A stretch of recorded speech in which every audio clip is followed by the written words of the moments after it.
Good evening and welcome everyone to this class on Indian economy for 9th of November 2020. In today's class, we are going to see non-banking financial companies, NBFCs in India. As we know that the meaning of bank is an entity, bank means an entity which is in the business of both accepting deposits and lending that money generated from deposits to public. When we say NBFCs, non-banking financial companies, this basically means that this company is doing either of the two businesses, either accepting the deposits from the public but not being able to lend it to the common public, to the public at large, or either borrowing money from a bank and lending it to public at large. Muthoot Finance, Bajaj Finserv, these are the common household names of NBFCs in India, names which are known in the households. So if the time permits, after NBFC, I will quickly be dealing with M0, M1, M2, M3, money supply in the economy. NBFI, non-banking financial institutions, facilitate bank-related financial services such as investment, risk pooling, contractual savings, market brokering. Market brokering means selling somebody else's shares to the companies and all these kind of things they do. Okay, so this is there. Reserve Bank of India Amendment Act 1997 defines non-banking financial company as a financial institution which is a company registered under Companies Act 1956 or the New Companies Act 2013. This is gone now. NBI, non-banking financial institution, is an institution which is a company and whose principal business includes receiving of deposits under any scheme, arrangement in any other manner, or lending in any other manner. Other non-banking institutions or class of institutions as RBI may with previous approval of the central government specify. Okay, receiving deposits under any scheme, arrangement. Sahara, when it was reprimanded by the government, could have, when it was reprimanded, when it was scolded by the SEBI, could have as well registered under this, but it did not. Clear? तो ये सारी चीजें होती है यहाँ पे. आगे चलते हैं, एक बार और चीजें देखते हैं डिटेल में. NBFCs does not include any institution whose principal business is that of agricultural activity. NBFC में ये चीजें नहीं आएंगी. वो बिजनेसेस जिनका मेन उद्देश्य क्या है, एग्रीकल्चरल एक्टिविटी या इंडस्ट्रियल एक्टिविटी, परचेज और sale of any goods other than securities, और providing any services and sale, purchase, construction of immovable property. ठीक है, जिनका ये बिजनेस है उनको NBFC नहीं माना जाएगा. A non-banking institution which is a company and has principal business of receiving deposits under any scheme or arrangement in one lump sum or in installments, जैसे कि systematic investment plan. Systematic investment plan. तो systematic investment plan में क्या है, आप every month you have to deposit some money or every 2 months you can deposit 2000 rupees. ठीक है, या कुछ स्कीम्स ऐसी होती हैं कि पूरे साल का 2000 रुपए जमा करना है या पूरे ईयर का 20,000 रुपीज डिपॉजिट करना है. तो बैंक्स और NBFCs का तो समझ रहे हो ना, this is also a non banking financial company. A non-banking institution which is a company or and has a principal business of receiving deposits under any scheme or arrangement in one lump sum or in installments by way of contributions. ठीक है, contribution करवाया group members से, जैसे कि सहारा ने करवाया. ठीक है, या फिर कोई और बड़ी कंपनी जो टोकन डिपॉजिट्स लोगों से लेती हो. It is also a non banking financial company, जिसको हम रेजिडुअरी फंक्शन परफॉर्म कर रही है ये. ठीक है, रिमेनिंग छोटा मोटा फंक्शन. तो difference between banks and NBFCs. First of all, why are we understanding, why are we going so much into the definition? Because once the definition is decided, only then we would be able to see, RBI would be able to regulate. Only then it will be decided as to it comes under RBI's purview or NBFC comes under some other entity's purview of regulation. Got it? SEBI के अंदर आता है या RBI के अंदर आता है, ये डिसाइड करने के लिए. NBFC cannot accept demand deposits. Okay, on demand जैसे हम बैंक में डिपॉजिट करते हैं कि खड़े पांव कभी भी जाएंगे, at any time we can go and withdraw the money, same kind of thing is not done here. NBFCs do not form a part of the payment and settlement system and cannot issue checks drawn on itself.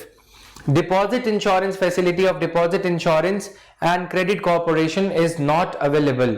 So Deposit Insurance and Credit Guarantee Corporation is the body, is an organization which secures the loan, which secures the savings of depositors in the bank accounts.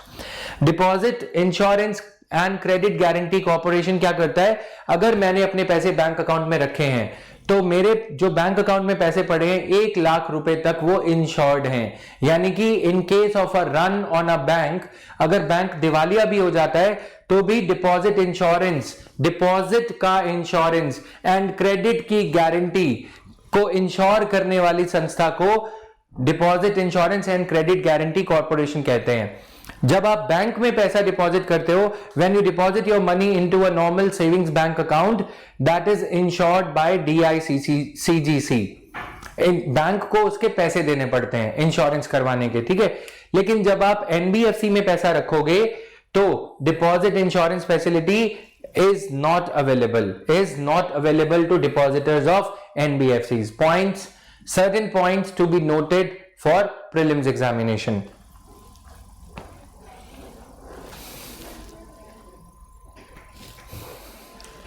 Okay, looking at it. Guys, जिनका comment section नहीं चल रहा, एक बार पूरी तरह से log in करके, log out करके फिर से लॉग इन करो. Otherwise, I am keeping a tab on, keeping a check on your comments in the Telegram also. यहाँ पे कमेंट करने से वोट नहीं, कोई दिक्कत नहीं है, ना नोट मिलेंगे ना वोट मिलेगा. आकांक्षा, प्रतीक वर्मा, अभिषेक श्रीवास्तव, प्रिया, तो आप यहां पे कमेंट करते रहो, I will address your queries. अब अगर वहां पे किसी को कमेंट सेक्शन में आई लव यू बोलना है तो वो अलग बात है, ठीक है, वो पर्सनल चैट में टेलीग्राम में भी बोल सकते हो. अभी के लिए पढ़ाई पे ध्यान दो, राइट. एक्चुअली क्या हो रहा है ना कि वी आर ट्रांजिशनिंग. अभी जो हम सर्वर में की ऐड करते हैं वो RTs MP कुछ ऐसा की रहता है. अब Vimeo है या YouTube है, वो सब इसको ट्रांसफर कर रहे हैं, ठीक है. वो ट्रांजिशन के चलते ये Vimeo में थोड़े से एरर्स आ रहे हैं. इनफैक्ट सभी वीडियो प्लेयर्स जो हैं धीरे धीरे AWS पे शिफ्ट हो रहे हैं, तो तुम्हारे मतलब की बात नहीं है, इसीलिए just focus here. Okay, I'll equally keep a check on your queries on the doubt session also, the IGS doubt group also. Okay, तो ये समझ में आया. This is not available unlike in case of banks. Different types of NBFCs are as follows. Investment company, NBFCs की अपनी types हैं. तो पहले डेफिनेशन लिखो NBFC की, राइट डाउन द डेफिनेशन.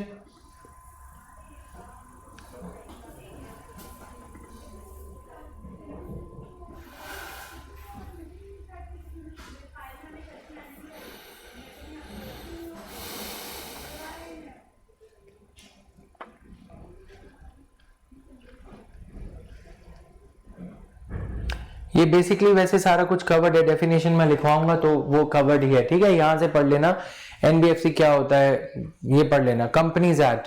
अब कोई नॉन बैंकिंग फाइनेंस कंपनी ना हो, अगर इंस्टीट्यूशन हो तो वो कहां पे रजिस्टर्ड होगा? नॉन बैंकिंग फाइनेंशियल इंस्टीट्यूशन, ठीक है.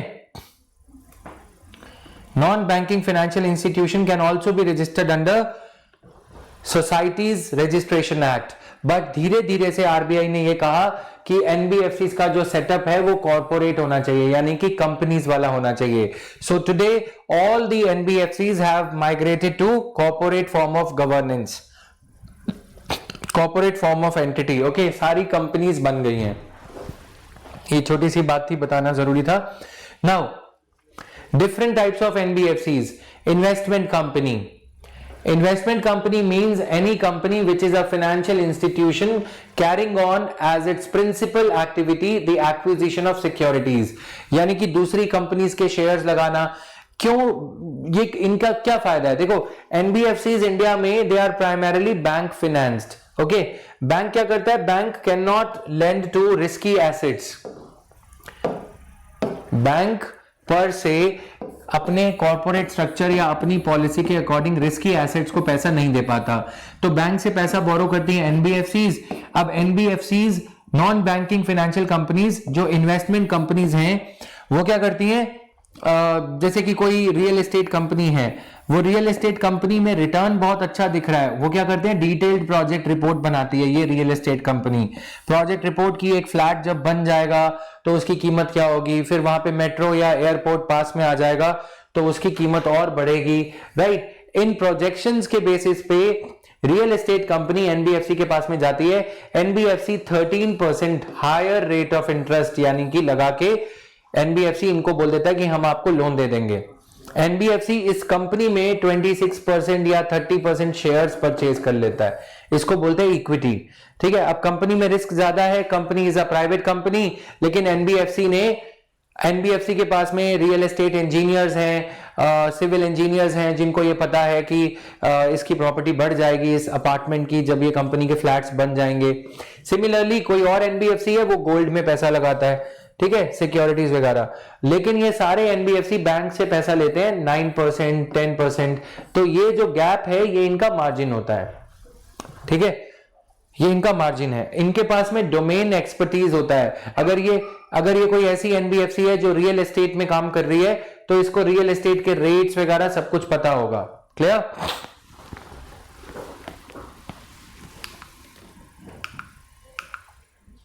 Investment company means any company which is a financial institution carrying on as its principal business the acquisition of securities.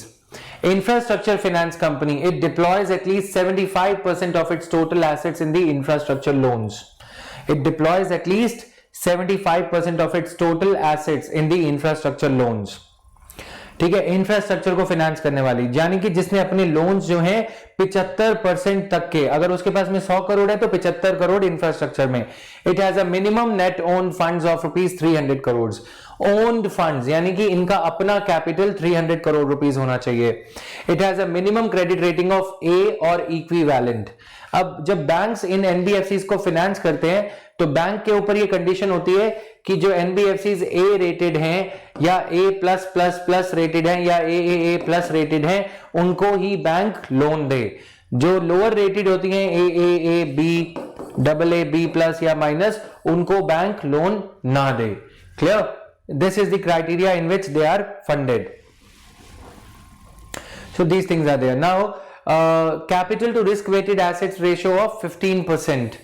Capital to risk weighted यानी कि एनबीएफसी जो इंफ्रास्ट्रक्चर में लगाती है उसके जो total capital to risk weighted asset यानी कि 15%, रिस्क वेटेड एसेट्स का 15% अपना होना चाहिए। अगर रिस्क वेटेड एसेट्स हैं ये कह लो कि 2000 करोड़ के रिस्क वेटेड एसेट्स हैं तो 300 करोड़ अपना होना चाहिए, है ना, यही मतलब हो गया ना। 15% ऑफ 2000 करोड़ तो 300 करोड़ अपना होना चाहिए। अगर रेगुलेटरी मिनिमम लिमिट तो ये है ही है, लेकिन अगर bad assets, bad loans 3000 crore हैं तो फिर 15% यानी कि ये बढ़ जाएगा, फिर 150 करोड़ इसमें और ऐड करना पड़ेगा।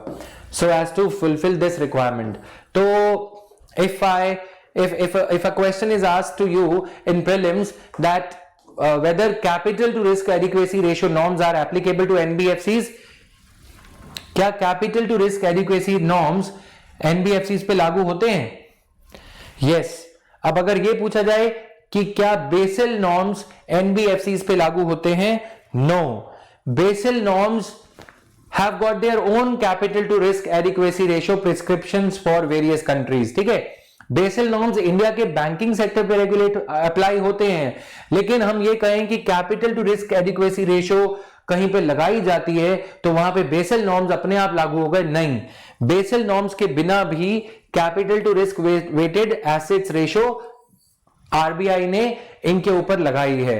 क्यों? क्योंकि अगर ये फेल होंगे तो फिर बैंक को भी ले डूबेंगे, क्योंकि बैंक्स का काफी एक्सपोजर रहता है एनबीएफसीज में।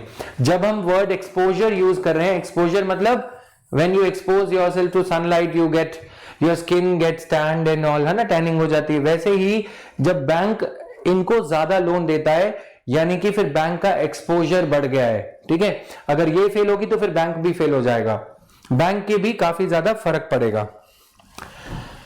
बैंक की क्रेडिट हिस्ट्री पे, प्रोफाइल पे सारा कुछ फर्क पड़ेगा, ठीक है ना। इसीलिए ये बोला जाता है systemically important core investment companies. Can I take you to the DNA of this date Saturday?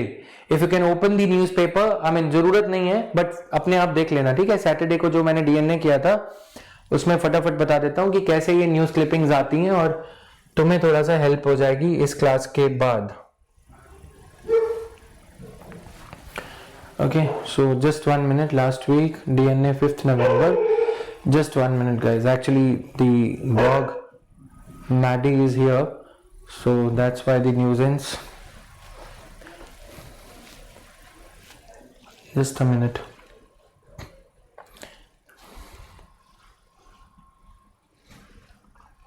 There was this news on Friday or Saturday. I'm not sure. एक बार चेक कर लेना, ठीक है।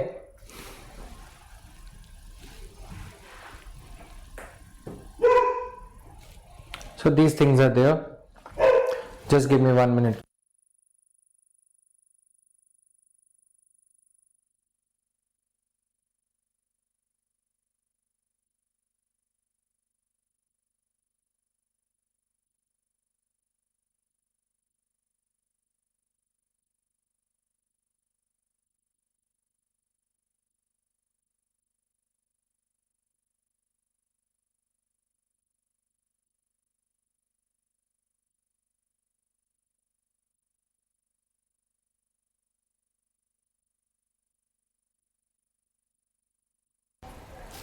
Now,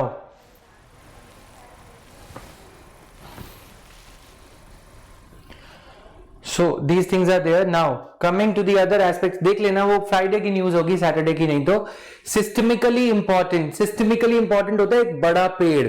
जब वो बड़ा पेड़ गिरेगा तो फिर बाकियों को भी ले डूबेगा।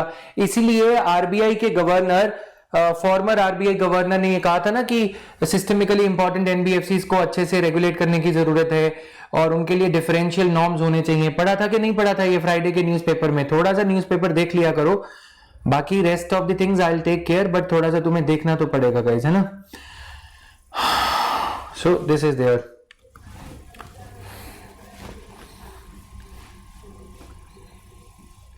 Okay, let me just pull it out. ऐसे ना मुझे भी चैन नहीं पड़ेगी, तुम्हें भी नहीं पड़ेगी। 8th ऑफ नवंबर का डीएनए नहीं हुआ था, 7th of November. Just 1 minute.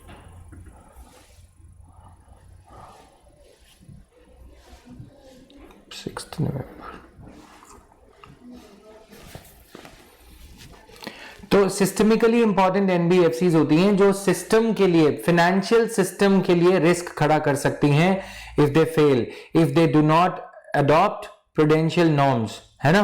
अगर वो अपना कोई ज्यादा रिस्क लेने लग जाएं, तो कुछ ऐसा करने लग जाएं, उससे पूरे सिस्टम को खतरा हो सकता है। ये मतलब है इसका, सिंपल सा, ठीक है। तो ये आपको थोड़ा सा देखना होगा।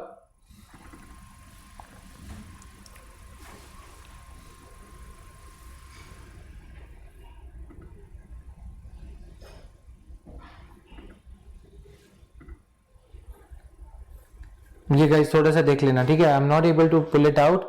If somebody could share the link on the Telegram channel, that will be great. Yes, there are some comments on the Telegram.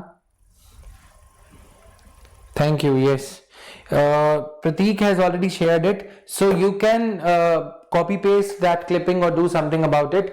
उसको थोड़ा सा पढ़ लेना इस क्लास के बाद। Systemically important core investment companies, systemically important core investment companies, जो core वे में, यानी कि कोर बन गया है, वो हमारे सिस्टम का बहुत अहम हिस्सा बन गया है। It is an NBFC carrying on the business of acquisition of shares and securities which satisfies certain conditions stipulated by RBI. यानी कि कंडीशंस क्या होती हैं कि एनबीएफसी जिन कंपनीज के शेयर्स में पैसा लगाएगा, वो कंपनी कौन सी होनी चाहिए, उसकी कंपनी की रेटिंग मूडीज के द्वारा या किसी भी रेटिंग द्वारा AAA+ रेटिंग होनी चाहिए, या AA B रेटिंग होनी चाहिए, इससे नीचे की रेटिंग नहीं होनी चाहिए, ठीक है। इंफ्रास्ट्रक्चर डेट फंड, इंफ्रास्ट्रक्चर को कर्जा देने वाली एनबीएफसी, आईडीएफ एनबीएफसी, इंफ्रास्ट्रक्चर को डेट देने वाली एनबीएफसी को आईडीएफ एनबीएफसी कहा जाता है। It is a company registered as NBFC to facilitate long-term debt into infrastructure. Now, infrastructure projects have got a long gestation period. उनको कल्मिनेट होने में टाइम ज्यादा लगता है ना, लॉन्ग, काफी लंबा टाइम लगता है, जेस्टेशन पीरियड काफी ज्यादा होता है, तो इसीलिए लॉन्ग जेस्टेशन पीरियड वाली एनबीएफसीज को ये कहा जाता है. Now coming here, IDF NBFC raises resources through the issue of rupee or dollar denominated bonds of minimum 5 years maturity. Only infrastructure finance company can sponsor.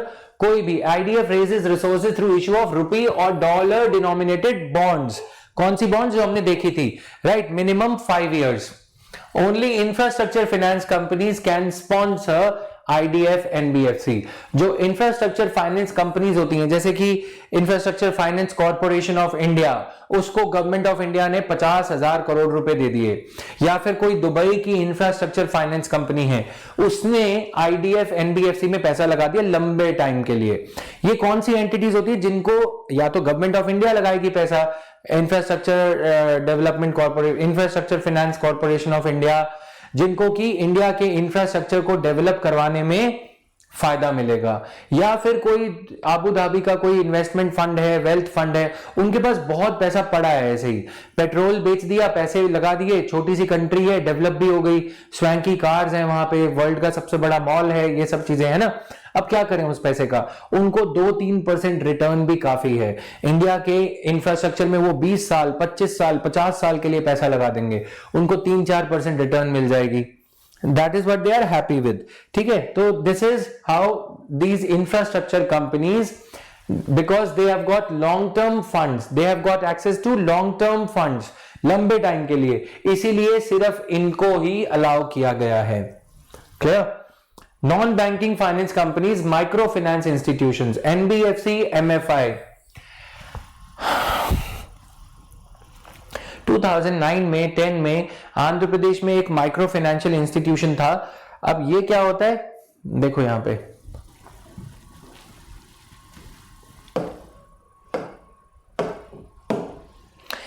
NBFC bank से पैसे लिए, NBFC ने, बैंक के पास इतना टाइम नहीं है, bank has no expertise to lend token loans. कितना loan? 5,000 का लोन. बैंक के तो इतने के फॉर्म ही लग जाते हैं लोन वोन करने में, है ना, इतने के नहीं तो 500 rupees processing charges and all. इसीलिए बैंक क्या करता है, एनबीएफसी को हायर कर, एनबीएफसी को लोन देता है 9% पे. एनबीएफसी आगे क्या करती है, ये एनबीएफसी माइक्रो फाइनेंशियल इंस्टीट्यूशंस को फंड करती है. ठीक है, ये आगे या तो ये खुद एनबीएफसी एमएफआई बन जाएगी, या फिर ये माइक्रो फाइनेंशियल इंस्टीट्यूशन को फंड करती है, सत्यम, चोलामंडलम और ये सब. ठीक है, अब ये माइक्रो फाइनेंशियल इंस्टीट्यूशन के लोग क्या हैं, ये क्लोजली निट हैं, एक दूसरे को जानते हैं, इसके मेंबर्स बने हुए हैं. माइक्रो फाइनेंशियल इंस्टीट्यूशन बिना कागजी कार्रवाई के इनके सोशल कैपिटल को यूज करती है, यानी कि इनमें आपस में जो बॉन्डिंग है, अगर ताराबाई पैसे नहीं देगी तो शराराबाई उसे 2 चाटे लगाएगी. समझ में आया ना, तो ताराबाई और राधा और ये सब एक दूसरे से मिले हुए हैं, तो ये इनके मेंबर्स बन जाते हैं. माइक्रो फाइनेंशियल इंस्टीट्यूशन का एक मैनेजर या लोन गिवर 5,000, 4,000, 2,500, 3,000 लोन देता है, और काफी एग्जॉर्बिडेंट रेट ऑफ इंटरेस्ट पहले चार्ज किए जा रहे थे. लेकिन आंध्र प्रदेश में इस बैड प्रैक्टिस की वजह से कि 60% तक इंटरेस्ट रेट वसूल किया जा रहा था, काफी सुइसाइड्स होने लगे 2009-10 में. तो Andhra Pradesh became the first state to pass a law, micro financial institution regulation act. ठीक है, आंध्र प्रदेश ने ये एक्ट पास कर दिया. उसके बाद RBI woke up to this. RBI ने माइक्रो फाइनेंशियल इंस्टीट्यूशंस को ये कहा कि आप किसी भी कीमत पे 36% रेट ऑफ इंटरेस्ट से ज्यादा रेट नहीं चार्ज कर सकते. ठीक है, यानी कि 2.5% से ज्यादा आप नहीं चार्ज कर सकते, 3% से ज्यादा नहीं चार्ज कर सकते, दैट्स इट. ठीक है, और इसमें आपके प्रोसेसिंग चार्जेस वगैरह रिकवर हो जाने चाहिए. एमएफआईज ने ये कहा कि हमारे लिए ये गलत है, क्योंकि हमारे इन एजेंट्स को बाइक लेके पता नहीं कौन कौन से गांव में जाना पड़ता है, इंटीरियर्स में जाना पड़ता है, और बैड डेट्स, बैड लोन्स का रेट भी बहुत ज्यादा है, तो हम इससे अपने रिटर्न्स को नहीं जस्टिफाई कर पाएंगे. आरबीआई ने बोला नहीं तो मत करो काम, करना है तो 36% से ऊपर नहीं लोगे आप पैसे. तो ये छोटे छोटे लोन्स देने का, फाइनेंशियल इंक्लूजन का एक अहम काम करती है एमएफआई. जब एमएफआई एनबीएफसी एमएफआई के रूप में अपने आप को रजिस्टर करवा लेती है, तो वो बन जाता है एनबीएफसी एमएफआई. ठीक है, तो this is the meaning of it. अब आगे चलते हैं, NBFC micro finance. NBFC MFI is a non-deposit taking NBFC having not less than 85% of its assets, loans को assets बोला जाता है, in the nature of qualifying assets, यानी कि qualifying assets कौन से होंगे, qualifying loans कौन से होंगे, जो below poverty line गरीबी रेखा के नीचे रहने वाले लोग होंगे, उन्हीं को ही ये लोन देने चाहिए। एनबीएफसी एमएफआई को ऐसा क्यों कहा जाता है, क्यों ये स्ट्रिक्चर्स, क्यों ये रेगुलेशंस उन पे लगाई गई हैं? क्योंकि एनबीएफसी एमएफआई बहुत ही सस्ते रेट ऑफ इंटरेस्ट पे नबर्ड से या प्रायोरिटी सेक्टर लेंडिंग से के अंदर, हर बैंक का जो कोटा होता है ना प्रायोरिटी सेक्टर लेंडिंग का, वो बैंक खुद से फुलफिल नहीं कर पाता। These NBFCs are the arteries of the Indian financial system. Biological term होता है ना, हमारी नसें,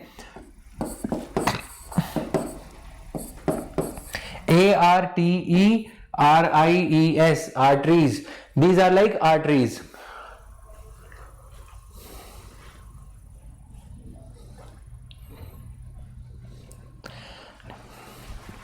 So these things are there. Just 1 minute.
Am I audible now?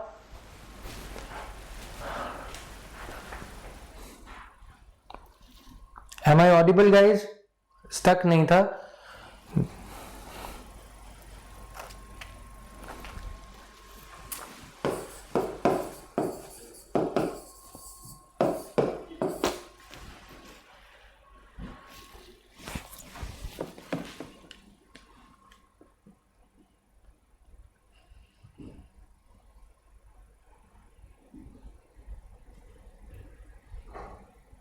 Audible now?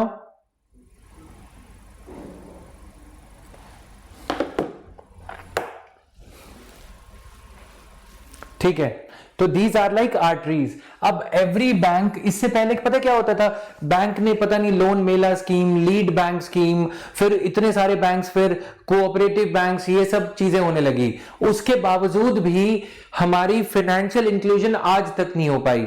किसी को इंसेंटिव दोगे, उसको स्वार्थ दिखेगा, एनबीएफसी एमएफआई को प्रॉफिट दिखेगा, उनके एजेंट्स को कमीशन मिलेगा, तभी तो वो जाएंगे। नहीं तो लोन मेला लगता था और मेला होता था सिर्फ अमीर किसान का, और गरीब लोगों को कुछ नहीं दिया जाता था। लेकिन यहां पे इंसेंटिव है, हायर इंटरेस्ट रेट है, बैंक्स की ऑपरेशनल कॉस्ट, यानी कि ये वो वाली बात है कि अगर किसी गांव में हेलीकॉप्टर को उतारोगे या विजय माल्या का कोई जहाज उतारोगे, वो नहीं उतरेगा, उसके लिए गली गली जाना पड़ेगा। तो in order to cover every nook and corner of India, micro financial institutions had to take birth. समझ में आया ना, ये उत्पन्न हुआ जहां पे एक अपॉर्चुनिटी दिखेगी। Micro financial institutions are better in a way that पहले जो इनफॉर्मल लाला जी होते थे, जो साहूकार होते थे, आपकी फैमिली सोसाइटी में भी होंगे, ठीक है, सभी सोसाइटीज में होते हैं, वो तो अनरेगुलेटेड थे, उनकी वजह से ना जाने कितने लोगों के सोना चांदी और गहने बिक जाते थे, है ना। इसलिए अब ये रेगुलेटरी डोमेन के अंडर फॉर्मल सेक्टर में माइक्रो फाइनेंशियल इंस्टीट्यूशंस आ गए। अब जब किसी if any bank is not able to fulfil its own priority sector lending target, it lends it to MFI. MFI will cover those families जो कि नबर्ड की कंडीशंस हैं, जो कि RBI की कंडीशंस हैं कि 1 हेक्टेयर ऑफ लैंड से ज्यादा उनके पास नहीं होना चाहिए, उनके पास कोई ऑटोमोबाइल नहीं होना चाहिए. In between, let me just check, guys.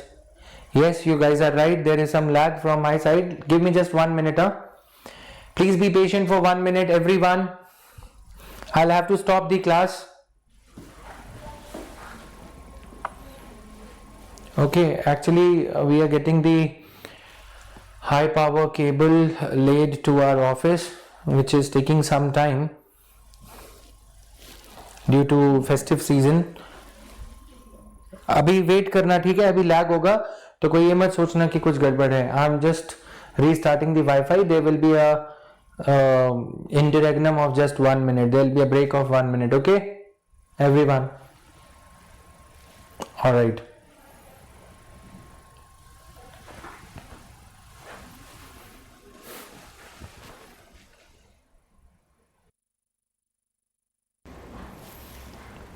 Is it working fine now? So please give a thumbs up or say yes. That will work for me.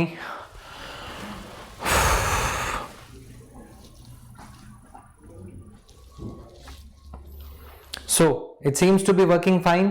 Let's carry forward the discussion.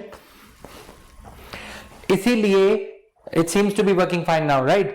इसीलिए micro financial institutions को एक आधार मान लिया गया. अब इनको ये कहा जाता है कि अगर आपको चीपर रेट ऑफ इंटरेस्ट पे, अगर सस्ते रेट ऑफ इंटरेस्ट पे नबर्ड वाले लोन्स लेने हैं. नबर्ड वाले लोन्स क्या होते हैं? हर साल, अगली बार जब बजट आएगा तो ध्यान रखना, रूरल इंफ्रास्ट्रक्चर डेवलपमेंट फंड ये बनाया जाता है. 18 रूरल इंफ्रास्ट्रक्चर डेवलपमेंट फंड 18, 19, 20.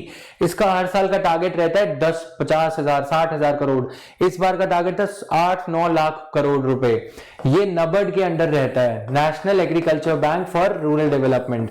नबर्ड वाले फंड्स अगर किसी को चाहिए वो मिलेंगे तो बैंक के थ्रू ही, लेकिन बैंक वो लोन्स तभी देगा जब NBFC ये कंडीशन पूरी करेगा कि 85% ऑफ इट्स एसेट्स माने loans in the nature of qualifying assets होने चाहिए और उन पे rate of interest come charge करेगा, तभी कम रेट ऑफ इंटरेस्ट पे पैसा इनको मिल पाएगा. क्लियर? ये पीछे का बैकग्राउंड था, ये छोटे से पॉइंट को समझाने के लिए किस तरह की कंडीशंस रहती हैं. प्रायोरिटी सेक्टर को लोन दोगे तो ही सस्ते रेट पे वो रीफिनेंस हो जाएगा. आप लोगों ने एक टर्म पढ़ा होगा, रीफिनेंस. रीफिनेंस क्या होता है? जब कोई बैंक कोई NBFC के लोन को NBFC ने एक लोन ऑलरेडी दे दिया है. बैंक हैड, ये है बैंक,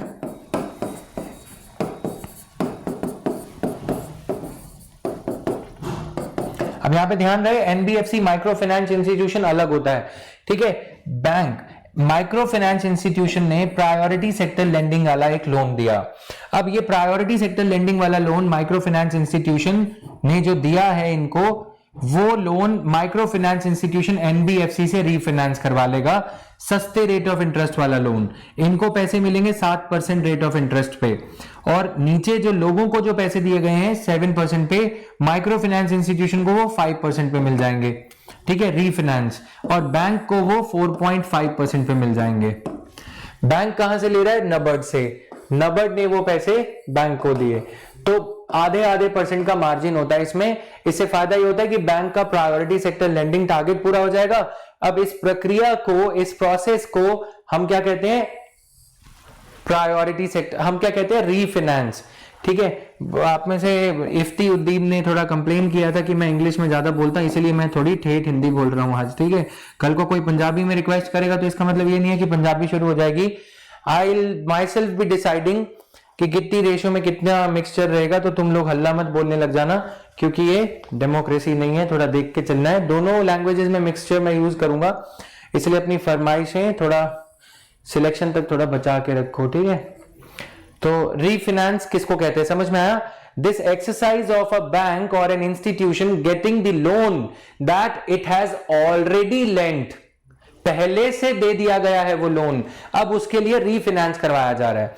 कभी कभी न्यूज आती है कि banks deny refinance to NBFCs because of poor recovery ratio from micro financial institutions.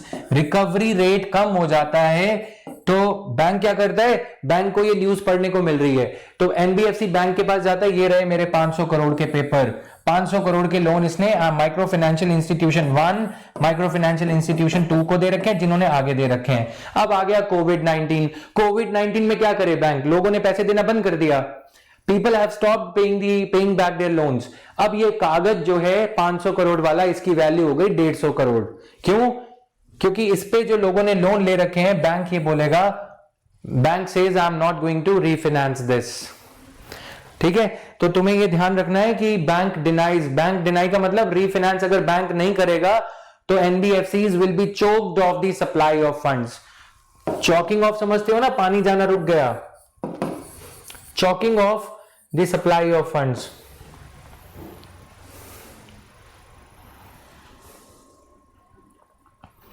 ठीक है, फिर सप्लाई रुक जाएगी और क्राइसिस, फाइनेंशियल क्राइसिस और बढ़ जाएगा। फिर क्या आएगी, स्ट्रीट वेंडर स्कीम जैसी स्कीम लाई जाएगी, या फिर रीफाइनेंस फंड क्रिएट कर दिया जाएगा। तो ये रीफाइनेंस और ये छोटी छोटी जो टर्मिनोलॉजी आती है, ये तुम्हें पता होनी जरूरी है, right.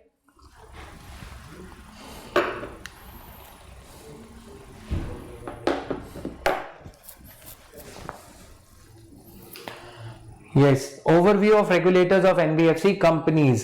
Since they are, most of the NBFCs have now transitioned from registration under Societies Registration Act. वो थोड़ा lenient था, ठीक है। सहारा ने भी ऐसे ही किया था, फ्रॉड करने के लिए सोसाइटीज रजिस्ट्रेशन एक्ट में रजिस्ट्रार ऑफ सोसाइटीज होता है, उसको थोड़ा उतना रेगुलेशन उसकी स्ट्रिक्ट नहीं है, इसलिए धीरे धीरे से सभी उनको ये कहा गया that you should get yourself registered under NBFC company form में आने की वजह से रेगुलेटर्स कौन हो गए, NBFCs registered with RBI, NBFCs could be registered with RBI as well as other regulators also. ठीक है, तो regulation, supervision, surveillance and enforcement under RBI act.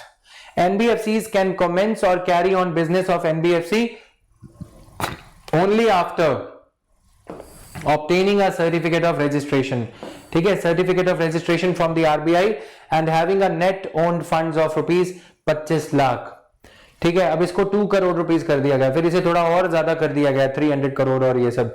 Now types of financial institutions, housing finance institution भी NBFC हो सकता है। ठीक है, merchant banking company हो सकती है ये, तो वेंचर कैपिटल फंड, ये सारा कुछ एनबीएफसी हो सकता है। अगर ये एनबीएफसी हाउसिंग फाइनेंस इंस्टीट्यूशन है तो उसको कौन रेगुलेट कर रहा है बच्चों, नेशनल हाउसिंग बैंक रेगुलेट कर रहा है। अगर कोई एनबीएफसी मर्चेंट बैंकिंग है या कंपनी है या वेंचर है तो वो कौन हो सकता है, उसको रेगुलेट कौन करेगा, एसबीआई करेगा। क्लियर?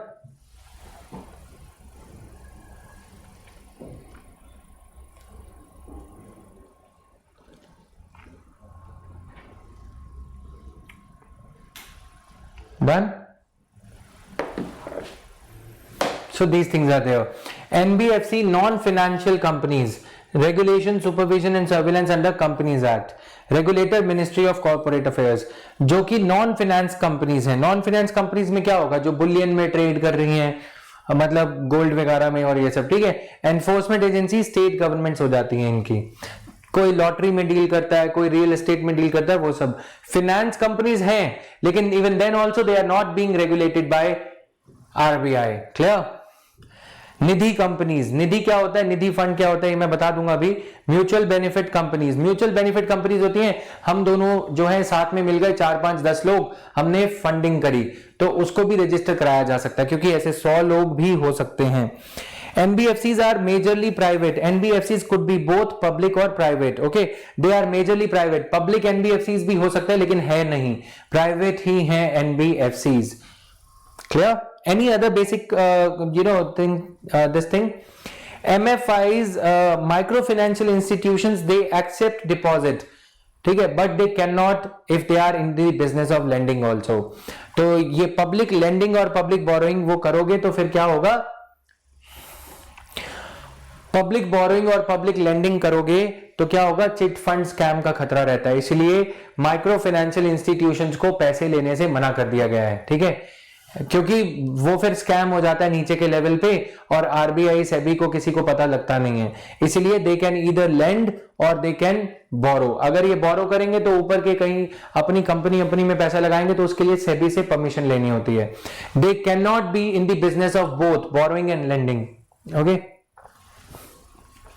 देखो गाइस, जिसके यहां पे मैं सिंपल सी बात बता रहा हूं, ना तुम खुद कंफ्यूज होगे ना मुझे करोगे, 4 Mbps से कम की स्पीड आती है, वो ये क्वेश्चन ही मत पूछा करो स्टक हुआ है कि नहीं, ठीक है। मतलब यहां पे भी स्टूडेंट्स के लिए भी दिक्कत होती है, तो ये दिक्कत मेरे लिए भी होने लग जाती है। अब कोई लैगिंग ना को हो रही, अब कोई लैगिंग नहीं हो रही। राहुल, अपनी स्पीड चेक कर लिया करो। We have done the internal test, मैं एक बार दोबारा से कर लूंगा इसको। 4 Mbps से कम यदि तुम्हारी डाउनलोड स्पीड आ रही है तो यहां क्वेश्चन पूछने का मतलब ही नहीं, ठीक है। यहां पूछा ही मत करो स्टक, तुम ये जान लिया करो हाँ मेरे नसीब में इंटरनेट नहीं है, जय मोदी, ठीक है, ये सोच लिया करो। Now however, to avoid the problem of dual regulation, certain categories of NBFCs which are regulated by other regulators are exempted from the requirement of regulation with RBI. जो एनबीएफसीज किसी और रेगुलेटर के अंडर हैं, dual regulation होगी तो confusion होगी, ठीक है। और तुम लोग नो नो नो नो मत लिखा करो, है ना, मेरे को लगता है कि समझ नहीं आया या कुछ ऐसा, ठीक है। मैं पूछता रहता हूँ ना, ठीक है, तुम बोलोगे नो सर, तुम लिखा करो it's fine, all is well लिख दिया करो, AIW लिख दिया करो, ठीक है। जो लोग कोई पूछेगा ना इंटरनेट खराब है, तुम लिख दिया करो AIW, right. All is well का मतलब है कि इंटरनेट ठीक चल रहा है, मतलब हमारी तरफ से स्ट्रीमिंग सही चल रही है, right. Lagging on 60 Mbps, Rahul, maybe there is some problem with your laptop, then try to clear the cache of your system, क्योंकि मैं distract हो जाता हूँ guys, sorry to say। Venture capital fund, merchant banking companies, stock broking companies registered with SEBI, insurance companies holding a valid certificate of registration issued by Insurance Regulatory Development Authority, Nidhi companies as notified under the Companies Act 1956। तो ये सारी companies, ठीक है, RBI के under नहीं आती, क्योंकि हमने पहले भी देख लिया है टेबल के फॉर्म में। Now we are seeing it in the text format, ठीक है। Now chit companies, chit fund मैंने बताया था, चिट कंपनी बन जाती है, चिट डालो और पर्ची डालो और तुम्हारी लॉटरी निकलेगी। तो तुमने देखा है चिट फंड, वो किटी पार्टी पे इतने पैसे तो इकट्ठे नहीं करते जितने वो पार्टी में लुटा देते हैं आजकल लेडीज। देखा है तुमने, किसी घर में होता हो ऐसा। चिट फंड में क्या होता है कि मतलब ये हाई क्लास में देखे तो डायमंड दिखाने की पार्टी, मोबाइल फोन नया लिया है, ओ वाह, ये वो वाली पार्टीज होती हैं। देखो 10-12 लेडीज घर की या कोई ऐसे इकट्ठे होते हैं, जेंट्स भी कर सकते हैं ऐसा। ये क्या करते हैं, 10 मेंबर हैं, 10 मेंबर 10-10 हजार कॉन्ट्रीब्यूट करेंगे, कितने हो गए, 1 लाख, ठीक है। अब इस 1 लाख को कौन लेके जाएगा, कौन लेके जाएगा, जिसका नाम चिट पे लिखा होगा, ठीक है। अगर किसी का नाम लिखा है चिट पे गीता, तो Geeta will take away this money. तो ये लेडीज क्या करती हैं, ऑर्डिनरी घर पे होता है किटी पार्टीज में, तो ये क्या करते हैं कि एक दिन किटी पार्टी मेरे घर में होगी, दूसरी दिन किटी पार्टी तुम्हारे घर में, तीसरे दिन उसके घर में, तीसरे दिन उसके घर में। तो इनके हस्बैंड से अगर तुम पूछो या इनके ससुर जी से पूछो या इनके बड़ों से पूछो या बहन के भाई से पूछो, इतना पैसा यहाँ पे बचता नहीं है, ठीक है, जितना कि ये लोग किटी पार्टी में उड़ा देते हैं। ऑन अ लाइटर नोट, जिनको पता हो उनको समझ में आ गया होगा। नहीं तो दूसरा क्या होता है, जो पहली कमेटी उठाएगा, जिसका पहला ड्रॉ निकल जाएगा उसका फायदा, यानी कि उसको 1 लाख रुपए मिल गए आने वाले 10 महीनों के लिए। 10 महीने उसने सिर्फ 10-10 हजार कॉन्ट्रीब्यूट करने हैं, वो रिपे तो करेगा वो मेंबर, लेकिन उसको इंस्टेंटली 1 लाख रुपए मिल गए, उसका फायदा है, उसको कोई इंटरेस्ट नहीं मिलेगा। अब जो अनलकी वन होगा इसमें, उसकी लॉटरी निकलेगी लास्ट में, 10वें महीने जब ये लॉटरी डाली जाएगी महिमा के घर पे, ठीक है, या किसी और के घर पे, तो उसको लास्ट में जाके उसने सारा साल 10,000 रुपए पे किए 9th मंथ, और 10th मंथ में जाके उसकी लॉटरी निकली। समझ में आया, पैसे उन्हीं के ही मिलते हैं। जब अगली बार वोटिंग होगी इस पे, जब अगली बार चिट फंड ये खेला जाएगा, तो इसमें 9 चिट्स होंगी। जिस गीता का पहले से ड्रॉ निकल चुका है पहली किटी पार्टी में, उसकी जो चिट है इरेज कर दी जाएगी। क्लियर। इससे क्या होता है, जिसकी सेकंड मिलेगी उसके लिए फिर भी ठीक है, जिसकी थर्ड मिलेगी, फोर्थ मिलेगी, इनको बिना कोई ब्याज पे किए पैसे जल्दी मिल जाएंगे। इससे क्या होता है, गेट टुगेदर भी हो जाती है इनकी और व्यापार भी हो गया। समझ में आया? इससे ये लेडीज आमतौर पे करती हैं, गवर्नमेंट एम्प्लॉयज भी करते हैं, बिजनेसमैन भी करते हैं। अब इसमें क्या होता है, 10-10 लाख रुपए की कमेटीज भी होती हैं और कई कई बार ये मेंबर्स हो जाते हैं 100 मेंबर्स, 1000 मेंबर्स, ये अपना चिट फंड खेलते हैं। अब जब ये 1000 10,000 मेंबर्स हो जाते हैं तो ड्रॉ निकलता है कंप्यूटर से। अब वो कंप्यूटर की फजिंग ना हो, कंप्यूटर में कुछ फर्जीवाड़ा ना हो, समझ रहे हो ना, कि सॉफ्टवेयर गड़बड़ कर दिया जो ड्रॉ निकालेगा। इसीलिए चिट कंपनीज को चिट फंड्स एक्ट रेगुलेट करता है। 10,000 चिट फंड्स मेंबर्स भी हो सकते हैं। उन सबके नाम डाल दिए जाएंगे लिस्ट में। जैसे यूपीएससी का ड्रॉ निकलता है ना, इस बार का टॉपर ये है, वो अलग बात है कि प्रीलिम्स नहीं क्लियर हुआ था, वो तो समझ रहे हो ना, लॉटरी वाला सिस्टम है ये। अब ये समझ आ गया सभी को?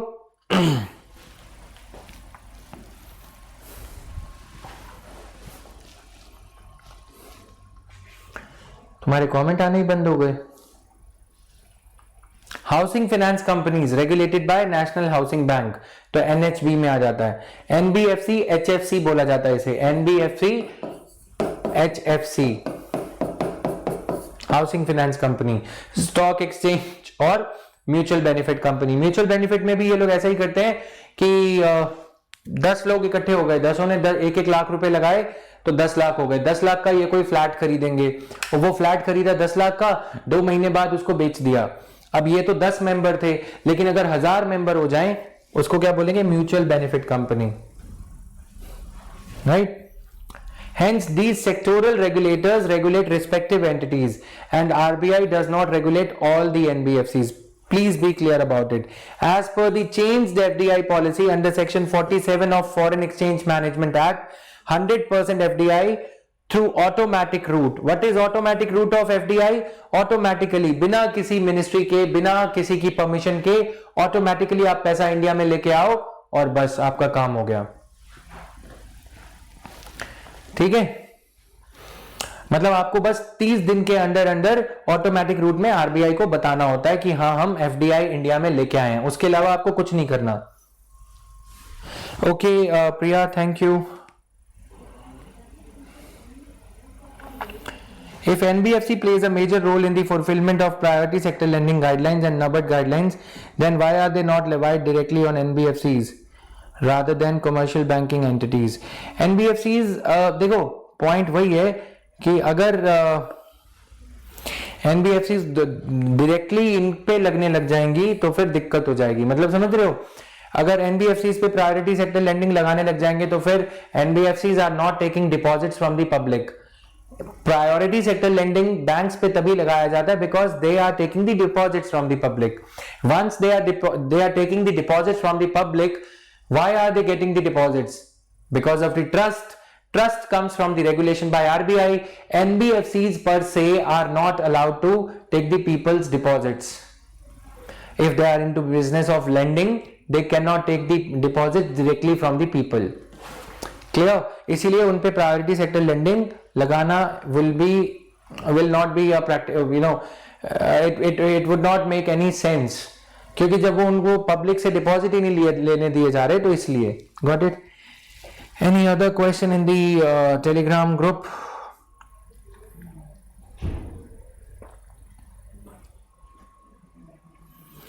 Akansha, despite having these MFIs, why is it that poor ones are still deprived of loans? If you buy anything on interest, ये भला करने के लिए नहीं है ना, यहाँ पे ये गुरमीत राम रहीम वाले काम थोड़ी ना करने आए यहाँ पे लोग भलाई करेंगे या कुछ। They are here for earning money and they charge an interest rate which is, if you are borrowing 1,000 rupees, you will have to pay 360 rupees interest at the end of the year, है ना? मतलब और ये 360 rupees जो है साल में ही शुरू हो जाएगा, नेक्स्ट मंथ ऑनवर्ड्स ये स्टार्ट हो जाएगा। तो इफेक्टिव रेट ऑफ इंटरेस्ट हो गया 450 के अराउंड ये रेट ऑफ इंटरेस्ट है। It's not that easy to generate. Question वो पूछो यार जो मतलब थोड़ा समझ रहे हो ना बात को, कि लगे कि तुम यूपीएससी वाला जो है शाने आईएएस ऑफिसर बनोगे। ये भोले भाले क्वेश्चन मत पूछो कि मतलब दुनिया इतनी सीधी नहीं है, ना तुम हो ना मैं हूं ना एनबीएफसी हैं और ना ये गरीब लोग हैं, राइट? तो अनिल कपूर की नायक वाली बातें मत करो यार, यहाँ पे बात समझो, तुम सिलेबस कवर करना है, थोड़े मेच्योर क्वेश्चंस पूछो। 2 महीने हो गए तुम्हें क्लास लगाते भाई, है ना आकांक्षा? कोई गुस्सा नहीं मानेगा मेरी बात का। They are here to do their business. That is why they were regulated. That is what I told you half an hour ago, that Andhra Pradesh had to regulate them. बोला था ना मैंने कि उनको रेगुलेट करना पड़ रहा है, इसीलिए। आगे चलो। तो as per the changed FDI policy 2017 under section 47 of Foreign Exchange Management Act, 100% FDI through automatic route is permitted for NBFC. तो अब आगे चलते फटाफट। न्यूज 2019 की है, लिक्विडिटी बूस्ट टू NBFCs। क्यों करना पड़ा था ये 2019 में? Because a big NBFC known as ILFS, Infrastructure Leasing and Financial Services, had failed. It had collapsed. क्यों? उस ILFS ने क्या किया था? इंफ्रास्ट्रक्चर लीजिंग एंड फाइनेंशियल ने उन्होंने एक बहुत बड़ा मतलब पंगा ले लिया। ILFS is a NBFC which is having छोटी छोटी NBFCs under it. It is like a branch tree kind of a thing. देखोगे यहां पे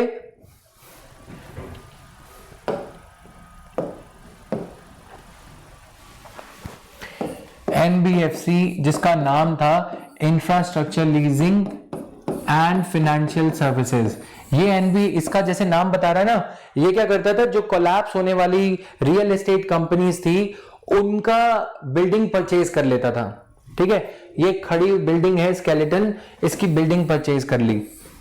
अब इस बिल्डिंग को कंप्लीट करवा दिया, पूरा शीशे लगवा दिए, अच्छे अच्छे डोर लगवा दिए, अब इसके फ्लैट्स बेचने लगा। ये बहुत अच्छा बिजनेस है। एयरपोर्ट में जैसे दिल्ली इंटरनेशनल एयरपोर्ट बना तो उसके जो शोरूम्स हैं 3-3 करोड़ का, 4-4, 10-10 करोड़ का एक शोरूम परचेज कर लिया, उनको रेंट पे देना।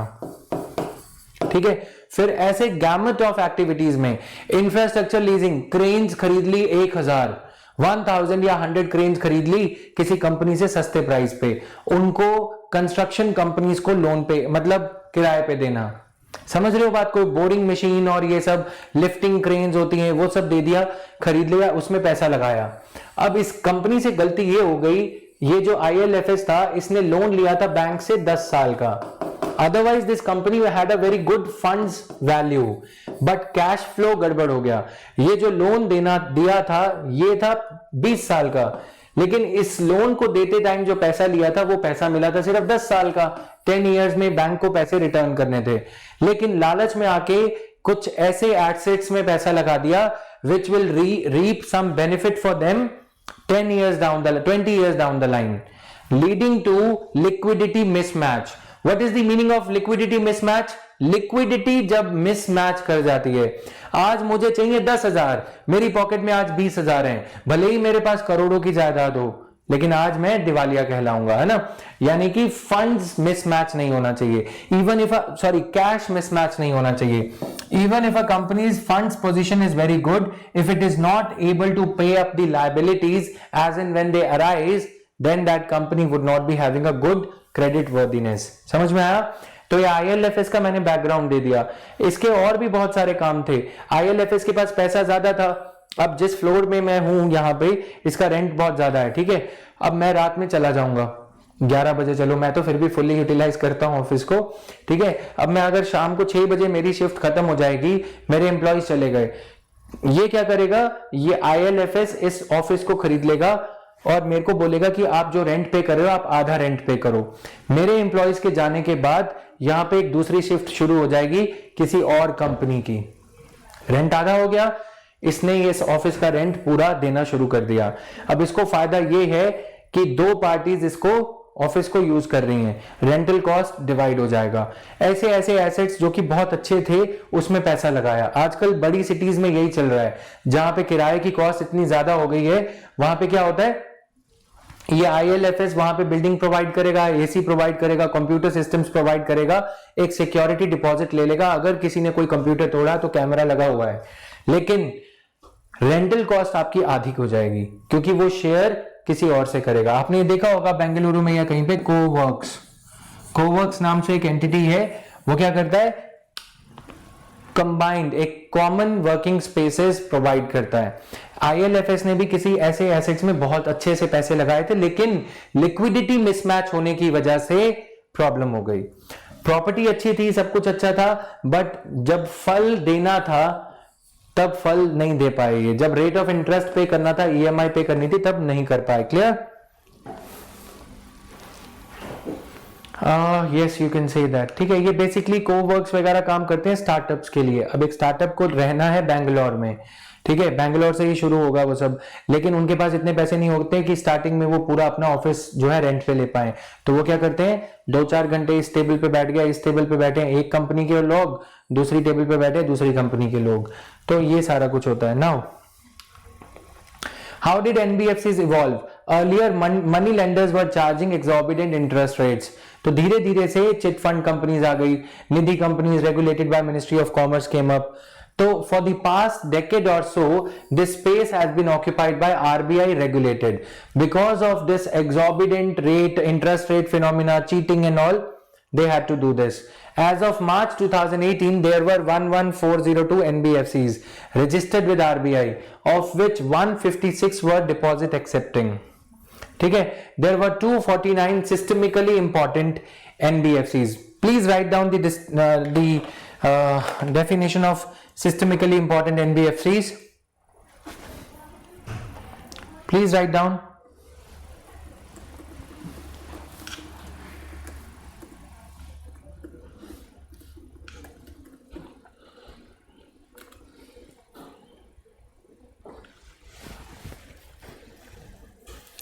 NBFC whose asset size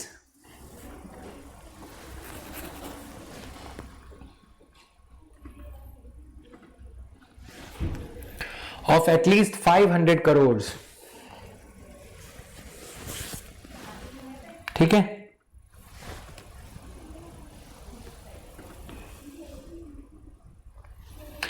NBFCs with asset size of at least rupees 500 crore are considered systemically important. They are important for the financial system of India. If they would collapse, there would be a ripple effect. Collapse करेंगे, अगर वो गिर जाएगी NBFC, तो समंदर में जैसे पत्थर मारते हो ना इफ्ती, वैसे जैसे लहरें उठती है तरंगे, वैसे ही there would be a ripple effect. ठीक है, for the large NBFCs the industry is seeking a separate classification. ये सारी न्यूज वगैरह है। ठीक है, आज की डेट में इंडिया में 10,000 से ज्यादा NBFCs हैं and around 100 are allowed to accept public deposits now. There are 100 of them who are allowed to accept public deposits. तो धीरे धीरे से RBI इनको ये कह रहा है कि तुम फुल बैंकिंग लाइसेंस ही क्यों नहीं ले लेते, हमारे लिए भी आसान होगा, स्केड्यूल 2 में आप आ जाओगे, राइट। तो इंडोस्टार कैपिटल, ये सारी जो कंपनीज हैं ये कह रहे हैं कि 500 करोड़ रुपए तो बहुत कम है, सिस्टमिकली इंपॉर्टेंट NBFCs की डेफिनेशन को रेज करा जाए। वो सिस्टमिकली इंपॉर्टेंट NBFCs को क्या करना होता है, सिस्टमिकली इंपॉर्टेंट NBFCs को RBI की वो नियम कानून रेगुलेशंस, सेक्टोरल एक्सपोजर, कि आप स्टील कंपनी को 20% से ज्यादा लोन नहीं दोगे, कि आप फूड प्रोसेसिंग को 15% से ज्यादा लोन नहीं दोगे, ये सारे कायदे कानून, रूल्स एंड रेगुलेशंस अपने ऊपर लगाने होते हैं, इनको ऑब्जर्व करना जरूरी है। They would have to be compliant with these rules and regulations so as to enable the RBI, so as to make RBI believe that there will be no wrongdoing by them. ठीक है, तो ये सारी चीजें हैं। NBFCs that do not accept deposits are further divided into 2 categories: systematically important non-deposit taking NBFCs and non-deposit taking NBFCs based on their asset size. इतनी deep में UPSC नहीं पूछता वैसे, ठीक है। अब यहां पे देखोगे NBFC डिपॉजिट एक्सेप्टिंग, ये डेटा जो है वेरी करता है। 2009 में ये नंबर है इनका, थोड़ा और बढ़ गया होगा, but nobody is going to ask you. ठीक है, डिपॉजिट्स भी they have started accepting now, they have been allowed by RBI because RBI is going for kind of composite financial system in India, जहां पे public sector banks हो और regional rural banks हो और cooperative banks हो। बस ये जो चीजें हो रही है ना, छोटा छोटा डिवाइड करना और ये सब नहीं होना चाहिए। ठीक है,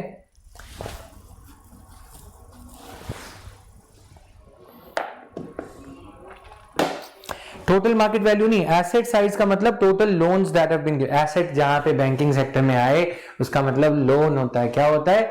LOAN, लोन। ये पता होना चाहिए अभी सबको गाइस। एक 15-20 दिन हो गए यार मैं यही चीजें पढ़ रहा हूं ना। मैंने थोड़े दिन पहले बोला था कि थोड़ा कॉमन सेंस वाली चीज को बढ़ाना शुरू कर दो अपना, राइट? कोई ऑफेंड नहीं होगा, मैं तुम्हारी भलाई के लिए कह रहा हूं। बुरा लगता है जो आदमी ये बोलता है, बट थोड़ा सा एक्स्ट्रापोलेट करके सोचना शुरू करो। गलती नहीं होगी, गलती होगी तो देख लेंगे यार, इतना क्या डरना है ना? एज्यूम करना शुरू तो करो, मजा आएगा तुम्हें, life will be easy. Otherwise UPSC में सारा कुछ फिर गूगल गूगल गोल गोल गोल गोल घूमते रहोगे। मत करो ऐसा, ठीक है? चलो आगे। Financial performance of NBFCs D has been quite impressive.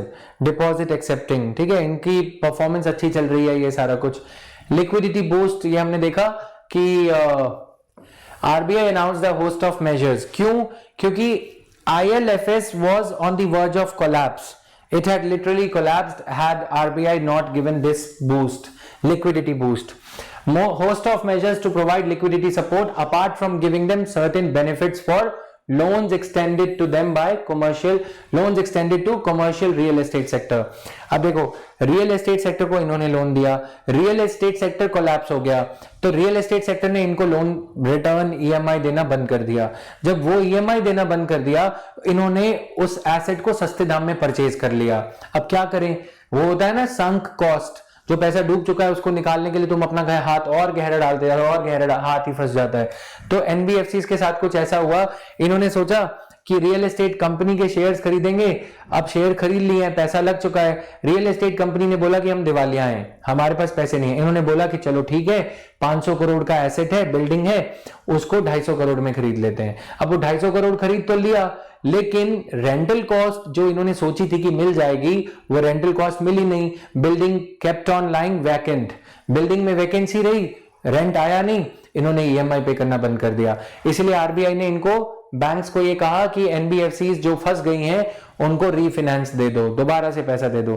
RBI conducted targeted long term, जब बैंक्स को बार बार, मेरी तरफ देखना, पीछे मत देखना, भूत है पीछे, जब बैंक्स को बार बार कहा गया कि तुम इनको पैसे दो पैसे दो पैसे दो, बैंक ने नहीं दिए, ठीक है? Banks were, why would banks, banks ने क्या किया? RBI ने इन महीनों में, फरवरी 2019 के अराउंड 2-3 बार रेपो ऑपरेशंस कंडक्ट करे। रेपो ऑपरेशंस मतलब गवर्नमेंट सिक्योरिटीज को सस्ते में खरीदा और पैसे देने की बात करी। यानी कि RBI ने यह कहा कि मैं रेपो ऑपरेशंस कंडक्ट कर रहा हूं अपनी वेबसाइट पे, जिसको अपनी गवर्नमेंट सिक्योरिटी SBI को अगर रखनी है तो SBI को गवर्नमेंट सिक्योरिटी रख के सिर्फ 1.5% पे या 2.5% पे मैं 10,000 करोड़ रुपीस देने के लिए रेडी हूं, लॉन्ग टर्म के लिए, 1 ईयर से ज्यादा, 2, 3, 4, 5 ईयर्स, ठीक है? क्यों? कंडीशन ये थी, लॉन्ग टर्म रेपो ऑपरेशंस की कोई कंडीशन नहीं थी। LTRO जब RBI ने करा, रेपो ऑपरेशन मतलब प्रोसेस ऑफ ऑक्शनिंग और buying of government bonds in return for money और फॉर मनी, उनको बेच दिया। समझ में आया? RBI ने रेपो ऑपरेशन इसलिए करे कि SBI में लिक्विडिटी आ जाएगा, HDFC में लिक्विडिटी आ जाएगा, और HDFC वगैरह को ये पैसा, जब पैसा ज्यादा हो जाएगा तो ये पैसा NBFCs के पास चला जाएगा। लेकिन these banks played very smart. They borrowed the money from LTRO. They did not use it for refinancing the loans of NBFC when there were oral directives by RBI ने पहले ओरल डायरेक्टिव्स दिए कि इनको finance करो, इसलिए मैं ये कर रहा हूं, नहीं माने। RBI ने फिर ये किया कि फरवरी 2019 में अपनी वेबसाइट पे ऑक्शन करी और ये बोला कि ये TLTRO है, टारगेटेड, यानी कि you would have to utilise this money which you are going to get from me by keeping your government securities as collateral. जो गवर्नमेंट सिक्योरिटीज कोलैटरल गिरवी रख के जो पैसे मिलेंगे वो तुम्हें SBI को या ICICI को या HDFC को, इनको ही देने होंगे, NBFCs को ही देने होंगे। इसको बोलते हैं टारगेटेड मैनर में किसी एक पर्टिकुलर सेक्टर में लिक्विडिटी इंजेक्ट करने के लिए जब रेपो ऑप्शंस करी जाती हैं। Clear?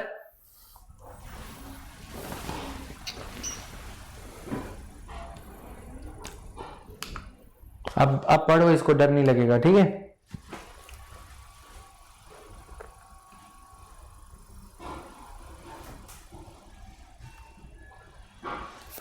Especially read this line.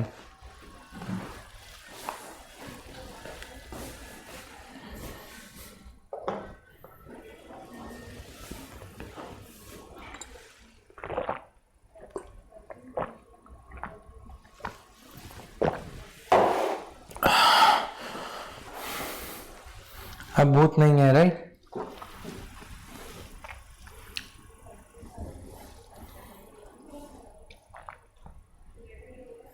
अच्छा लगा ना पढ़ के TLTRO? 2.0 का मतलब है ये दूसरा इशू था, ठीक है। अब इसमें एक और टर्म है आरबीआई स्टिपुलेटेड। स्टिपुलेशन होता है रूल्ड, मतलब रूल बना दिया आरबीआई ने। RBI stipulated that small and mid sized NBFCs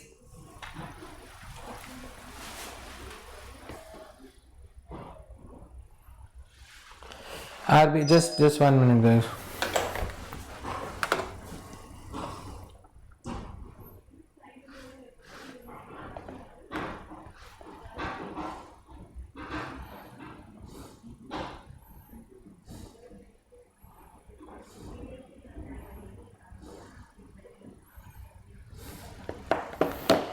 RBI ruled that the small and mid-sized NBFCs यानी कि 100 करोड़ 200 250 करोड़ रुपए वाली जो NBFCs हैं and micro financial institutions should receive at least 50% of this targeted LTRO funds.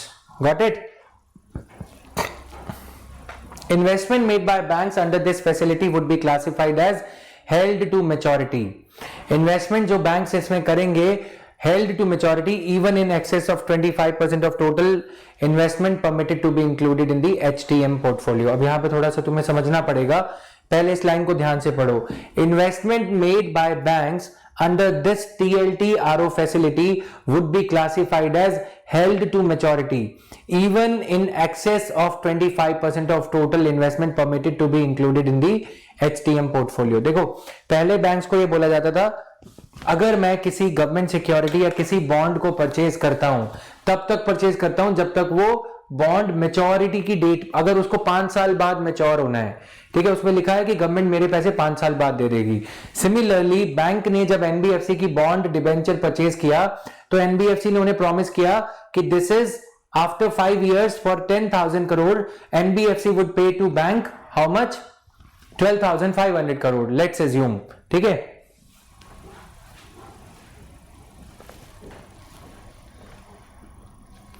Clear?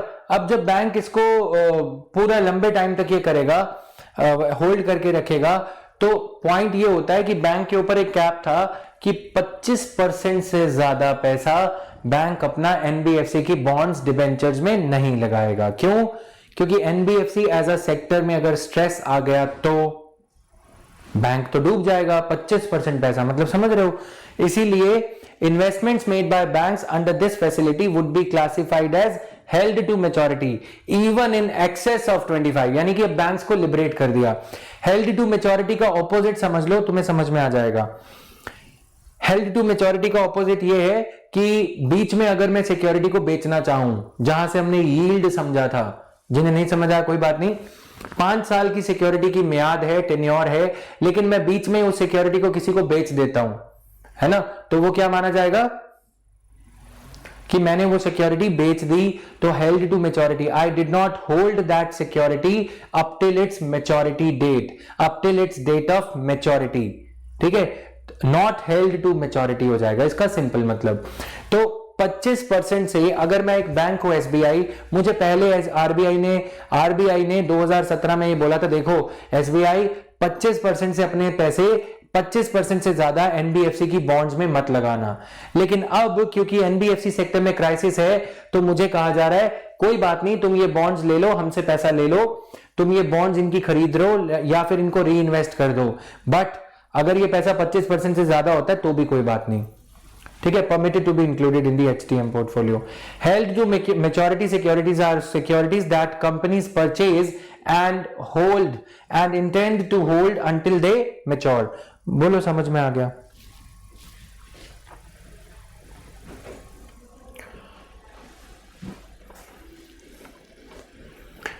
Yelp लिखो, Yelp फटाफट, इसके लिए येप लिख दो, मुझे समझ में आ जाएगा, ठीक है।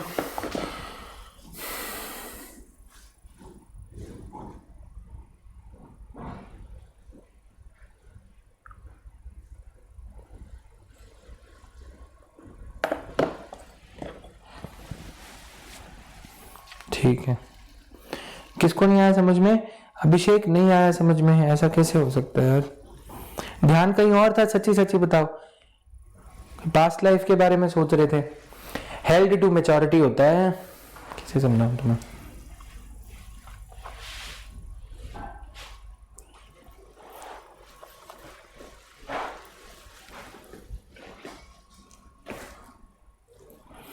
हेल्ड टू मैच्योरिटी के एग्जांपल्स आ रहे दिमाग में, बट बहुत थोड़े से वियर्ड है, ठीक है।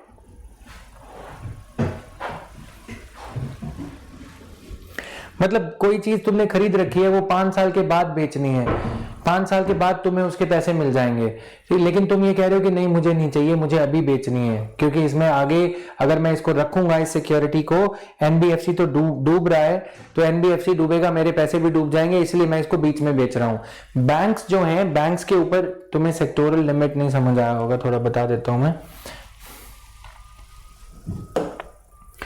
सेक्टोरल लिमिट बैंक के ऊपर ये होता है, सभी बैंकिंग सेक्टर, सभी बैंक्स जो इंडिया में हैं, उनके ऊपर सेक्टोरल कैप्स होती हैं। कैप होता है मैक्सिमम लिमिट, कैप टोपी लगाते हैं ना, उससे ऊपर तुम नहीं जाओगे, वो वाली कैप, ठीक है।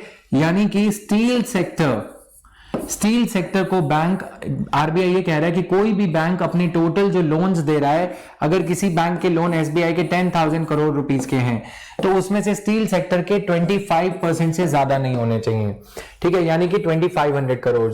क्योंकि अब अगर स्टील कंपनीज, वैसे ही टेलीकॉम कंपनीज, एयरटेल, ठीक है, आइडिया,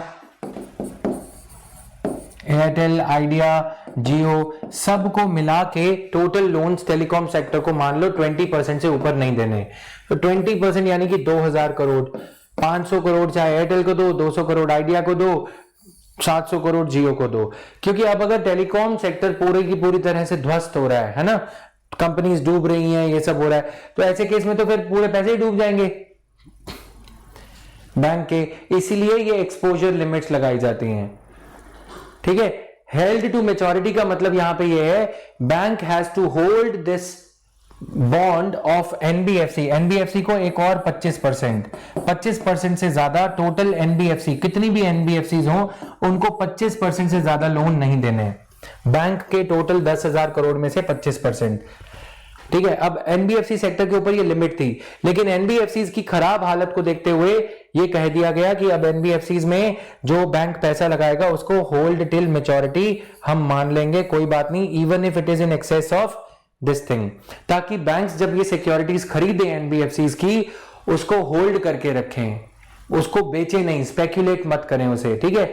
अगर बैंक्स उसे होल्ड करके रखेंगे, आरबीआई के नियम उसमें लीनियंट कर दिए गए हैं, बैंक्स के लिए एक इंसेंटिव है, बैंक उसे होल्ड करके रखेगा, ताकि आरबीआई के नियम ब्रीच नहीं होंगे, आरबीआई के रूल्स ब्रीच नहीं होंगे, वॉलेट नहीं होंगे, ठीक है, ये मतलब था यहां पे। I hope it is now clear to everyone. As they say that you should not put all your apples in the same basket, this is the meaning here. वैसे ही तुम्हें अपना 15% टाइम पॉलिटी में लगाना चाहिए, 15% इकोनॉमी में लगाना चाहिए, 15% history में, इक्वली डाइवर्ट करके, ताकि अगर हिस्ट्री के क्वेश्चन ही ना आए, पता लगे तुम सिर्फ हिस्ट्री पढ़ के गए थे, ये मतलब है। ऑप्शनल पे 50% लगाना चाहिए, 40% टाइम ऑप्शनल पे लगना चाहिए ना, 30% लगा लो चलो, तो ये टाइम ऑप्शनल पे लगना चाहिए। Diversified allocation of resources, allocation of financial resources by a bank in the form of loans is called portfolio creation. अगर मैं कोई इन्वेस्टमेंट करने जा रहा हूं, तो मैं अपना पोर्टफोलियो बनाऊंगा कि मुझे ग्रोथ, अभी मेरी एज क्या है, कम है, तो मुझे ग्रोथ में ज्यादा पैसा लगाना चाहिए, रिस्क लेना चाहिए। कौन सा मैं बूढ़ा हो गया, अगर फेल हुए तो दोबारा कमा लेंगे, है ना, इसीलिए मुझे अपने ज्यादा पैसे इक्विटी में लगाने चाहिए, तो ये इसीलिए मुझे अपने कम पैसे गोल्ड में लगाने चाहिए, इसीलिए मुझे अपने कम पैसे फिक्स डिपॉजिट में लगाने चाहिए। मेरी एज फिक्स डिपॉजिट वाली नहीं है, क्योंकि मुझे ग्रो करना चाहिए इस एज में, है ना। तो इसका मतलब फिक्स डिपॉजिट्स वगैरह जो है वो बाद के लिए, जो कोई अगर एजेड पर्सन अपना पोर्टफोलियो बनाएंगे, तो वो कुछ इस तरह से डिसाइड करेंगे कि उनके 50% पैसे कुछ ही ऐसी इन्वेस्टमेंट में जाएं जहां से उन्हें रेगुलर पेंशन या रिटर्न या रेट ऑफ इंटरेस्ट मिलता रहे, ताकि वो अपना गुजारा कर सकें। Got it? This allocation of money to different sources is called portfolio creation. Allocation of time by a UPSC aspirant to different subjects is called portfolio creation of time. So you should create your portfolio. How much time would you want to invest in history, geography, polity, economy, current affairs? Likewise. Refinance facility. RBI has also decided to provide a special refinance facility. पढ़ लोगे इसे, ठीक है? होता क्या है? 3-year funds और ये सारा कुछ क्लियर है सबको? आगे चलो. Refinance facility हो गया. What is the recent crisis? India has been witnessing a huge increase in the consumer leverage in the recent years. Non-banking intermediaries, NBFCs, have been growing this lending faster than banks. So in this backdrop, ILFS first defaulted on its obligations. तो eventually fund house DSP, एक और fund house था, group ऑफलोडेड 200 से 300 crore worth of commercial papers. यानी कि DSP group ने 200 से 300 करोड़ रुपए के अपने पेपर्स जो इन्होंने लोन दे रखे थे उनको ऑफलोड कर दिया, बेच दिया, crore worth of commercial papers. ठीक है. तो these sparked fears among the investors and rumors spread about a systemic liquidity problem in the country in the NBFC space. ये एक स्टोरी है, इसको पढ़ना. ऑफलोडिंग का मतलब होता है मेरे पास कुछ रखा था और मैंने वो बेच दिया. Is there some construction work, cabins are being created, तो वो थोड़ा ठक ठक आएगा, please ignore that. From then on, NBFC stocks have been on free fall. तो ये कुछ ऐसी स्टोरी है जो मैंने आपको बता दी. ऑफलोडिंग का मतलब क्या होता है कि मेरे पास गोल्ड पड़ा है, मैंने उसे ऑफलोड कर दिया कि भैया इसमें नुकसान हो रहा है. मैं आईएलएफएस के डीएसपी ग्रुप जो है आईएलएफएस के कमर्शियल पेपर लेके बैठा था. कमर्शियल पेपर तुमने समझ रखा है, इन्वेस्टमेंट इंस्ट्रूमेंट होता है. डीएसपी ने आईएलएफएस को इतने 300 करोड़ के कमर्शियल पेपर्स लेके लोन दिया होगा. अब डीएसपी ने उन्हें 250 करोड़ या 225 करोड़ में 225 करोड़ में बेच दिया कि भैया ये तो और डूब रहा है आईएलएफएस, तो बेचो. इससे क्या हुआ, पैनिक्स होने लग गए इन्वेस्टर्स को. ये लगा कि 300 करोड़ के पेपर्स 225 करोड़ में डीएसपी बेच रहा है, इसका मतलब डीएसपी के पास इंफॉर्मेशन होगी कि आईएलएफएस दिवालिया होने जा रहा है. इसी वजह से सारे एनबीएफसी स्टॉक्स जो शेयर्स थे, एनबीएफसी के शेयर्स वो प्लंज होते गए, गिरते चले गए उनके प्राइस. किसी एनबीएफसी का प्राइस 600 रुपए था, वो एक ही दिन में 400 रुपए हो गया, अगले दिन 350 रुपए गिर गया. काइंड ऑफ कॉन्टेजियन, जैसे एक को स्नीजिंग आई, दूसरे को स्नीजिंग, फिर तीसरे को स्नीजिंग, सबको ही कॉमन कोल्ड हो गया. तो ये सारा कुछ यहां पे होने लगा. ठीक है. RBI provided special incentives to banks. किस तरह के स्पेशल इंसेंटिव्स? टीएलटीआरओ पे सस्ता पैसा लो और महंगे ब्याज दर पे इनको दो. क्यों हुआ ये थोड़ा पढ़ोगे तुम. ये था हमारा आज की क्लास का, इससे पहले कि वहां से डिस्टर्बेंस और बढ़े. ठीक है. एनबीएफसी सेक्टर फिर पूरा ही इफेक्ट हो जाता है, फ्री फॉल एक तरह से. तो ये पूरा मैंने बता दिया है. अच्छा, फ्रैंकलिन टेम्पल्टन भी कुछ ऐसा ही था. Liquid mutual fund, this was a liquid mutual fund. Liquid mutual fund क्या होता है कि ये लिक्विडिटी पे काम करता है. ठीक है. यानी कि आप कभी भी जाओ इस म्यूचुअल फंड में पैसे डिपॉजिट करा दो, तुम्हें रिटर्न मिलने लग जाएगा. फिर जब ये पैसे तुम्हें चाहिए तुम विड्रॉ कर लो. जैसे तुम बैंक में डिपॉजिट कराते हो वैसे ही लिक्विड म्यूचुअल फंड था. लिक्विड म्यूचुअल फंड में कोई फिक्स्ड टेन्योर के लिए पैसे नहीं इन्वेस्ट करने होते. There is no fixed tenure. You can deposit today, there will be a surcharge called entry load. अगर आपने 10,000 इन्वेस्ट किए तो 99 या 9800 इन्वेस्ट हो जाएंगे. जब आप विड्रॉ करोगे तो 100 रुपया 150 रुपया और कटेगा, आपको पैसे वापस मिल जाएंगे. हो सकता है आपने एक हफ्ते के लिए पैसे इन्वेस्ट करे, 7 डेज के लिए. फ्रैंकलिन टेम्पल्टन म्यूचुअल फंड है. आपने एक हफ्ते बाद पैसे विड्रॉ कर लिए, या 10 दिन बाद, या 11 दिन बाद, या 12 दिन बाद विड्रॉ कर लिए, तो वो आपको एक रिटर्न दे देगा. आपने 10,000 इन्वेस्ट करे थे, जिसमें से 200 रुपए सरचार्ज कट गया या एंट्री लोड कट गया. अगली बार जब आप जाओगे, हो सकता है उस टाइम पे सेंसेक्स बहुत बड़ा हो.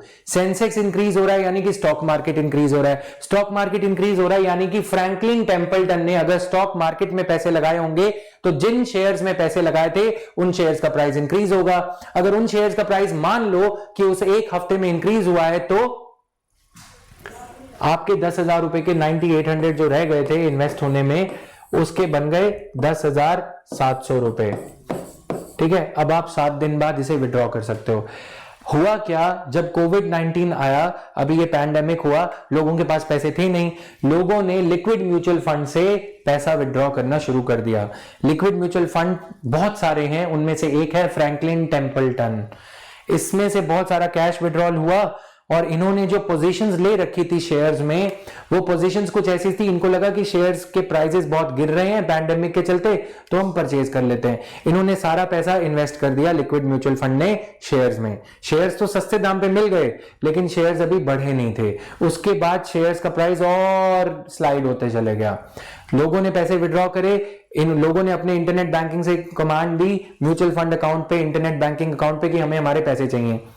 म्यूचुअल फंड को सस्ते में वो शेयर्स बेचने पड़े। आलम ये हो गया कि म्यूचुअल फंड ने पहले सोचा कि शेयर्स नहीं बेचते, जो कैश है वो देना शुरू कर देते लोगों को। एक आलम ये हो गया कि फ्रैंकलिन टेम्पल्टन के पास पैसे ही नहीं बचे, शेयर्स कोड़ियों के भाव हो गए क्योंकि सेंसेक्स गिर रहा था।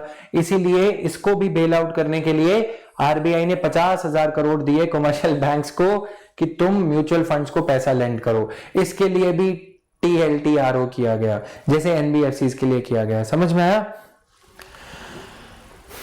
तो व्हाट इज द सिग्निफिकेंस, ये पढ़ोगे मेंस के लिए ये सारा कुछ, ठीक है ना?